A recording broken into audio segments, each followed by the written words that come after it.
La somme théologique de saint Thomas d'Aquin, première partie, traité sur la très sainte Trinité, question 42, article 2. La personne procédante est-elle coéternelle à son principe ?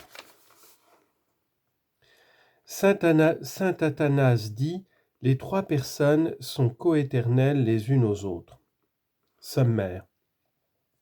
Puisque ce n'est point par sa volonté, mais par sa nature parfaite de toute éternité que le Père engendre le Fils dans un acte non successif, le Fils est coéternel au Père. Sommaire. Il faut dire ceci. Le Fils est coéternel au Père. Une simple considération va nous le faire comprendre. Deux choses peuvent rendre l'être postérieur à son principe, l'agent et l'action. D'abord, l'agent libre et l'agent naturel par des causes différentes. L'agent libre a la faculté d'élection, comme il peut choisir la forme qu'il donne à l'effet. De même, il est en son pouvoir de choisir tel et tel temps pour le produire. Quant aux agents naturels, ils ne reçoivent point avec l'existence toute la perfection de la vertu nécessaire pour agir, mais ils ne l'obtiennent qu'après un temps plus ou moins long. Ainsi l'homme ne peut engendrer dès ses premières années. Ensuite, l'action fait que l'être vient après son principe, par cela qu'elle est successive.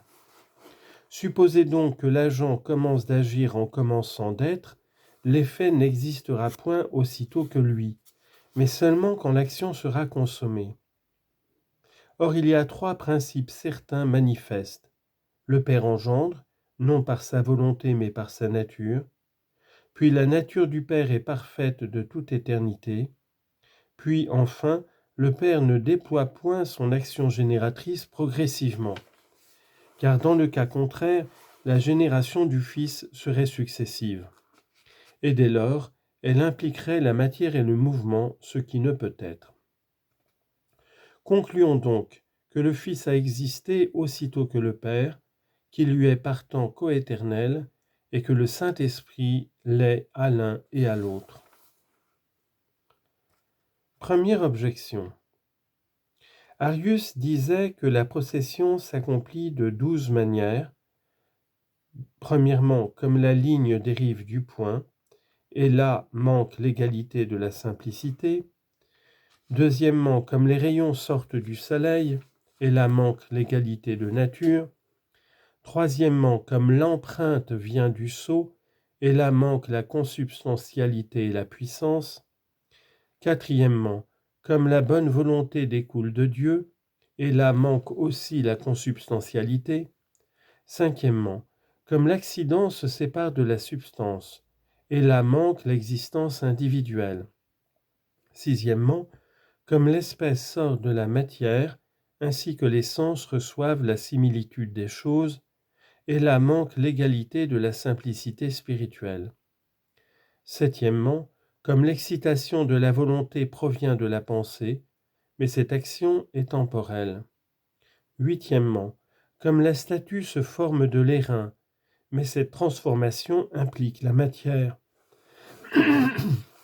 Neuvièmement, comme le mouvement dérive du moteur, mais il y a là cause et effet. Dixièmement, comme le genre tire son origine de l'espèce, mais ces catégories ne se trouvent pas dans les personnes divines, car le Père ne s'affirme pas du Fils, ainsi que le genre s'affirme de l'espèce.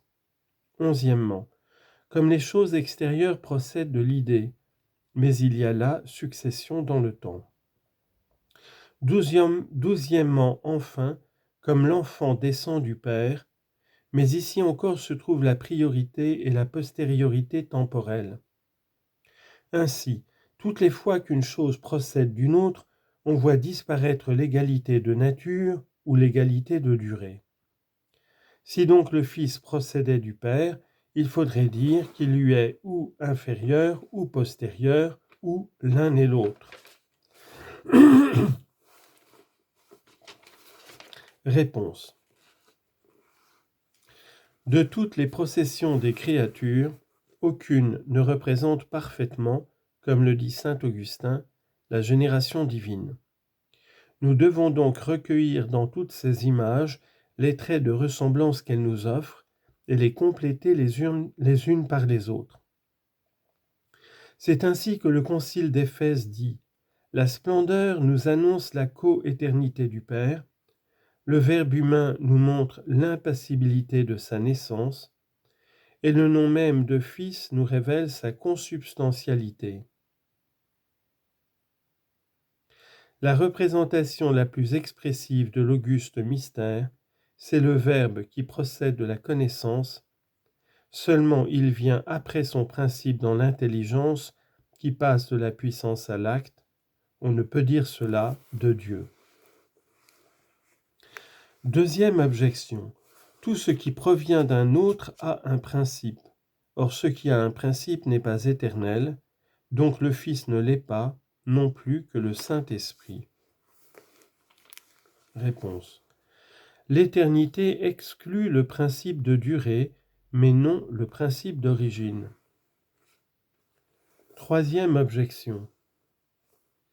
Tout ce qui se corrompt finit, donc tout ce qui s'engendre commence, car l'être est engendré pour qu'il soit. Or le Fils a été engendré par le Père, donc il a commencé d'être, donc il n'est pas coéternel au Père. Réponse. Toute corruption est un changement, et voilà pourquoi ce qui se corrompt commence et cesse d'être. Mais la génération divine n'est pas un changement comme nous l'avons dit dans une occasion précédente. Le Fils est donc engendré toujours, et toujours le Père engendre.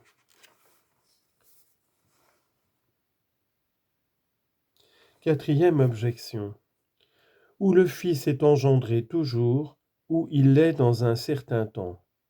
Or si le Fils était engendré toujours, il serait toujours imparfait, car les êtres le sont pendant leur génération. On le voit dans les choses successives qui deviennent indéfiniment, comme le mouvement et le temps.